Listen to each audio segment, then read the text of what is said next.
কেকের বিজনেস বন্ধ করে দিয়ে কেকের র মেটেরিয়ালস এর বিজনেস স্টার্ট করব। আইডিয়াটা কেমন একটু কমেন্ট করে জানিও তো। কারণ একটা কেক বিক্রি করে যত টাকা না আমি লাভ করি, একটা কেকের জিনিস কিনতে গিয়ে তার থেকে দ্বিগুণ টাকা আমার এই র মেটেরিয়ালস কিনতেই বেরিয়ে যায়। তো মানে সত্যি এত জিনিসের দাম চড়া হয়ে রয়েছে, আর মানে কিছু বুঝতে পারছি না যে কি করব না করব। বাট কিছু কাস্টমার আছে তারা তো বুঝবেন না, তাদেরকে মানে দামাদামি করারই তাদের শেষ থাকে না। যেমনি 300 কেক তারা চলে আসে 100 টাকায়। মানে এদেরকে হাজারো বার বুঝালেও তারা বুঝতে পারে না। যাই হোক, আজকে যে কেকটা তোমরা দেখছো এটা আমার থেকে মানুদি নিয়েছিল মানুদির ভাইয়ের বার্থডের জন্য।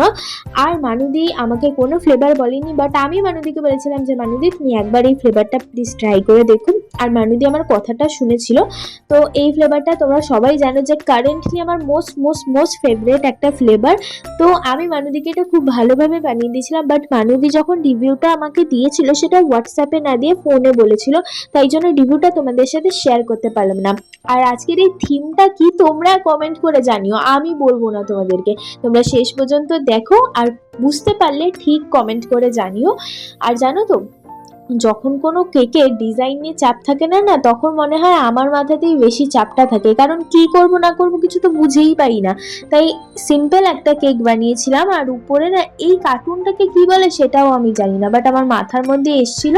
আমি এই কার্টুনটা বসিয়ে দিয়েছিলাম, আর কিছু স্টিকারও বসানো ছিল, তোমরা হয়তো দেখতে পাচ্ছ। এই স্টিকারগুলো পর পর করে বসিয়ে দিয়ে সুন্দর করে কেকটা কমপ্লিট করেছিলাম। আর এই কেকটা না দিনের দিন আমার অর্ডার। এটা তোমাদেরকে একটা কোয়েশ্চেন করছি, এই কেকটার ফাইনাল লুক দেখে তোমাদের কি গানের কথা মনে পড়ছে একটু কমেন্ট করে জানিও তো। তো এখন আসি, টাটা।